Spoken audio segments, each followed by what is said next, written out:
Hey guys, Hastings here, and welcome to round 2 of the Formula 1 2015 Equal Cars Championship. Well, the end of it, at least.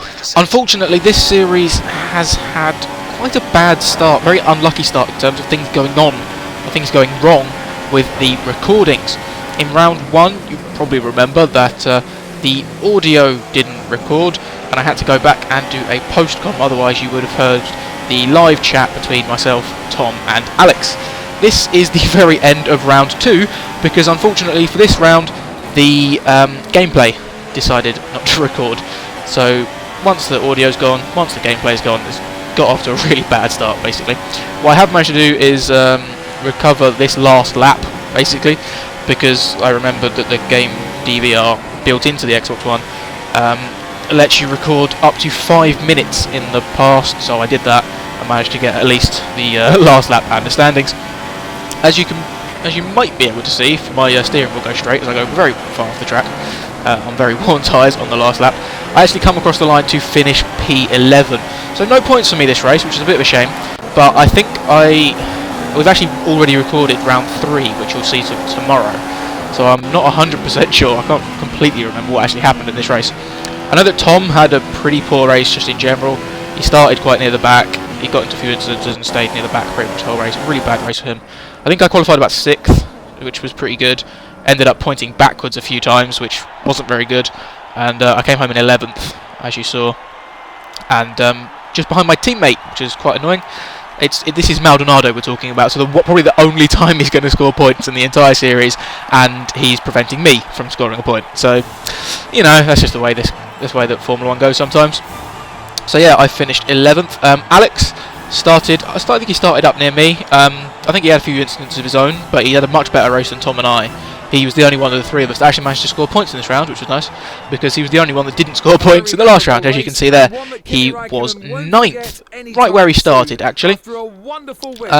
So yeah, a pretty solid race for him. He had to do an extra stop, but he still managed to come 9th. Good strategy there. You can see that I definitely had the pace to do a lot better. 1:09.3 was my best lap time, which was one of the fastest times in the race, I think. There's actually no one quicker on this specific page, but I think Rosberg might have gone quicker, but he ended up finishing quite low down.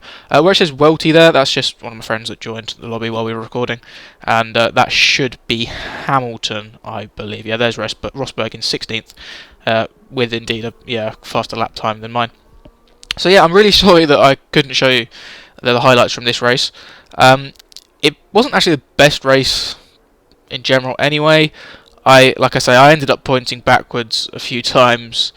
I think one of them was like after turn 1 or something, so I had a really tough uphill battle for the entire race. I just seen that Tom's grid was actually 20th. He qualified in last place and only managed to move up to 17th. He really doesn't like this track. So yeah, not the best race from him. I'd completely forgotten that there was a grid thing there, and I was right earlier. I did manage to qualify 6th. But, as you can see, I finished 11th, about 36 seconds off the lead. So not the best race from me. I was struggling quite a lot with tyre wear in this race. Obviously, we got wow, I can never talk properly in a video. I had the softs and super softs available to me, and as you saw on the last lap, going into, I think it was around the penultimate corner, I went well off just because the front tyres had given up grip towards the end of the stint. Anyway, so yeah, I can't show you what happened, but I can at least show you the results at the end of it. I think one of the Ferraris won. I wasn't actually paying that much attention. I'm pretty sure it was Raikkonen, who also came 2nd in the first race to Vettel, funnily enough, his teammate. So yeah, a Ferrari 1-2 at the moment, and they're rather dominating the constructors' standings. 30 points clear already of Red Bull. Of the teams that we're representing, Lotus are doing okay. I've got the 4 points from the first race. Maldonado got a point in the second race. 5 points from the first few rounds. That's not too bad for Lotus, especially. Sainz is definitely doing the best out of our teams. Tom's teammate there with 7 points, pulling Toro Rosso onto a total of 9. And Alex is the only one of the Saubers to score a point, so hopefully NASA will get some in the future for him. But that is it for this very brief sort of recap video of the round 2 from Austria. Round 3 will be a proper video with actually everything going to plan for once, so that will be up tomorrow. But until then, thanks for watching. Hastings out. Goodbye.